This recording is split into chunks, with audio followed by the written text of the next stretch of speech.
प्रिय विद्यार्थियों, नमस्कार। मेरे YouTube चैनल में आपका पुनः स्वागत है। मैं डॉक्टर आभा पारिक, सह आचार्य हिंदी विभाग, राजकीय स्नातकोत्तर महाविद्यालय, थानागाजी, अलवर। बच्चों, आज मैं पुनः आपसे रीतिकालीन कवि देव पर ही बातचीत करूंगी। आज जो हम बातचीत करेंगे उसमें देव की कविताओं के आधार पर उनके काव्य की विशेषताएं बताइए। देखिए बच्चों, कई बार ऐसा होता है कि आपने जो प्रश्न तैयार किया इसी भाषा के आधार पर कर लिया और परीक्षक भाषा को ट्विस्ट करके घुमाकर इसी प्रश्न का आंसर आपको देना होता है, इसी प्रश्न का उत्तर आपको देना होता है। लेकिन परीक्षा में घबराहट के कारण, जल्दी पेपर पढ़ने के कारण, प्रश्न पत्र को अति उतावलेपन में हम पढ़ते हैं तो हम ये सोचते हैं कि हमने तो ये पढ़ा ही नहीं था और ये आ गया, हमारे बच्चे घबरा जाते हैं।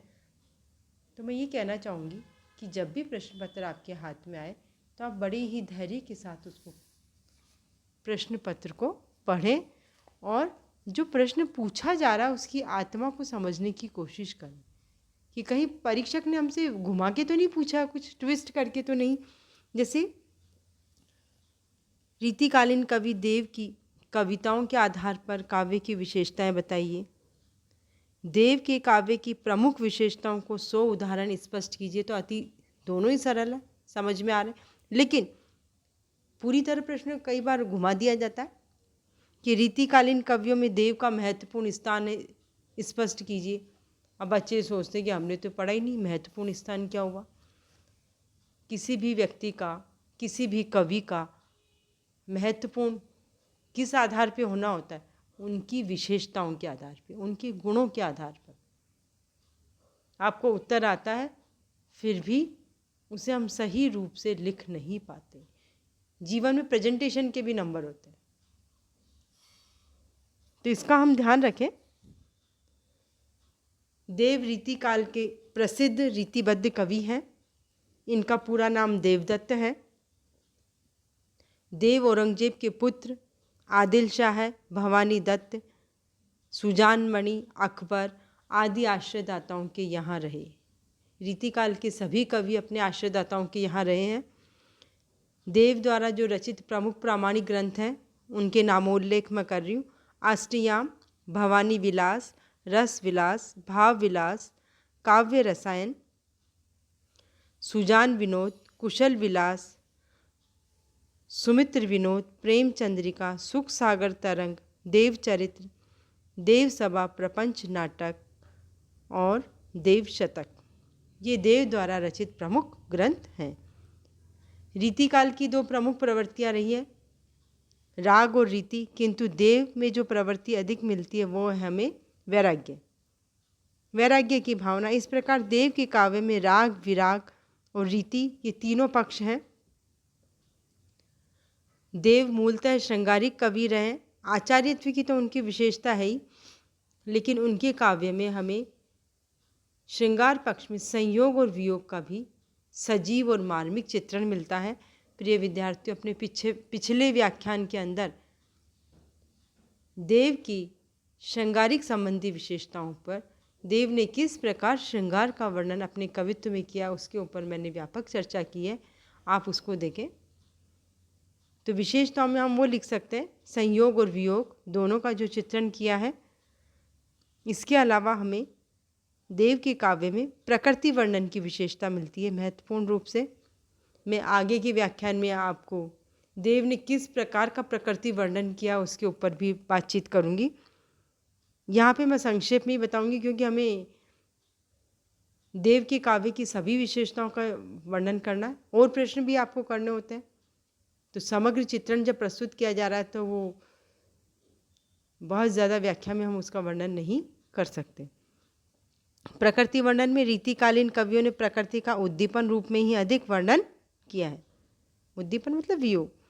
देव का प्रकृति वर्णन वैसे तो परंपरागत है और उन्होंने प्रकृति का आलंबन रूप में भी वर्णन किया है, लेकिन देव की सबसे बड़ी विशेषता ये कि उनकी जो शब्द योजना है वो मौलिक है और उनमें चित्र उपस्थित करने की पूरी शक्ति है। एक उदाहरण मैं देना चाहूँगी। माधुरे झोरनी फूलनी बहुरनी, बोरनी बोरनी बेली बची है। केसरी किंसु कुसुम करो, किरवार कने रनी रंग रची है। फूले अनारनी चंपक डारनी, ले कचराननी नेह तची है। कोकिल रागनी नुत परागनी देखुरी, बागुनी फागु मची है। तो इस प्रकार हम देखते हैं कि देव के काव्य में प्रकृति की जो जितनी ऋतुएं उनका हमें वर्णन देखने को मिलता है। देव के काव्य की एक तीसरी विशेषता, भाव पक्ष में जहाँ संयोग वर्णन, श्रृंगार वर्णन है, प्रकृति है और भक्ति भावना। देव में भक्ति भावना भी थी, लेकिन ऐसा हम नहीं सोचे कि भक्ति काल के पदों में जो हमें भक्ति तत्व मिलता है उस प्रकार का होगा। देव के पदों में सूर्य और तुलसी की सी भक्ति भावना नहीं है। उन्होंने भक्ति परक काव्य की रचना अवश्य की है। देव सगुण के उपासक थे और कृष्ण के उपासक थे। वे कृष्ण को विष्णु का अवतार मानते हुए कहते हैं, विदुर की भाजी बेर भीलनी के खाए विप्र, चाउर चबाए द्रौपदी के चीर में। विषय वासना में लिप्त अपने मन को, देखिए हमारी सारी समस्याओं का, सारे संकट का जड़ क्या है? वासनाएं, इच्छाएं। और इच्छाएं कहाँ उत्पन्न होती हैं? मन में। मन के हारे हार है, मन के जीते जीत। मन को यदि सकारात्मक दिशा में लगाएंगे तो अच्छे विचार उत्पन्न होते हैं, नकारात्मक में लगाएंगे तो उस प्रकार के होते हैं। तो मन को प्रॉपर रूप से चैनलाइज करना हमारा प्रमुख उद्देश्य होता है। और वो कौन कर सकता है? जो स्थिर प्रज्ञ। स्थिर प्रज्ञ भी नहीं हो तो हम विवेक और बुद्धि के द्वारा सोचें, लालच में नहीं आए। मनुष्य का सबसे बड़ा शत्रु होता है उसका लालच। तो वो अपने मन को डांटते हुए कहते हैं, मन को नियंत्रित करना सबसे कठिन काम है, बड़े बड़े ऋषि मुनि भी नहीं कर पाते। ऐसो ही जू जानतो कि तू विषय के संग, ऐ मन मेरे हाथ पाँव तेरे तोरतो। आज लगी कत नर नाहन की, ना ही सुनी नेह सो निहारी हारी वादन नहीं हो तो। देखिए बच्चों, क्या मन आपको दिखाई देता है? अभी क्लास में पढ़ते पढ़ते बाहर हम किसी बच्चे को देखें, कोई आवाज़ सुनाई दे, कुछ संगीत की आवाज़ सुनाई दे दे, आपका प्रिय गाना हो, कानों ने सुना और आप तुरंत भाग जाते हैं विदाउट टिकट। शरीर से हम बैठे रहते हैं, हम काम करते हुए दिखाई देते हैं, लेकिन मन कहीं और हमें ले जाता है। मन की गति वायु से भी तेज है, मन बहुत ही लोभी है, मन चोर है और मन बहुत शक्तिशाली भी है यदि सात्विकता से ओतप्रोत हो तो। विचारों का शुद्ध होना सुंदर जीवन के लिए बहुत ही जरूरी है। अब मन के हाथ पांव तो हमें दिखाई नहीं देते, बेचारा शरीर जो बैठा है, मन कहीं चला जाता है, मन की गलती से हम कार्य करते हैं और पिटाई शरीर की हो जाती है, डांट शरीर को पड़ जाती है। कवि ने कल्पना की यहाँ पे कि मैं यदि ऐसा जानता, हे मन तो विषयों के संग है, तो ए मेरे मन में तेरे हाथ पांव तोड़ता। हाथ और पांव दिखाई नहीं देते, हम उन्हें तोड़ नहीं सकते। हम अपने मन को संयमित कर सकते हैं, किसके द्वारा? अपने विचारों के द्वारा, अपने चिंतन के द्वारा। कि हो सकता हमें कोई बात अभी अच्छी लग रही हो, लेकिन उसके परिणाम क्या होंगे? मन को नियंत्रित करने के लिए सर्वप्रथम हम जो भी कार्य कर रहे हैं अपने जीवन में, उसके परिणाम के ऊपर यदि हम सोच लें तो शायद गलत कार्य से बच सकते हैं। गुस्सा आता है इंसान को तो क्रोध आती है, हम बहुत कुछ बोलना शुरू कर देते हैं। तो एक बार सोचें कि कहीं किसी की भावनाओं को हर्ट तो नहीं कर रहे। क्रोध में इंसान सुसाइड के लिए भी तैयार हो जाता है। मरेंगे नहीं तो क्या होगा? अधमरे रह जाएंगे, फिर समाज में कितनी बुरी स्थिति होगी। हम किसी को जान से मार देते हैं हिंसा में, तो क्या वो कोई इलाज है?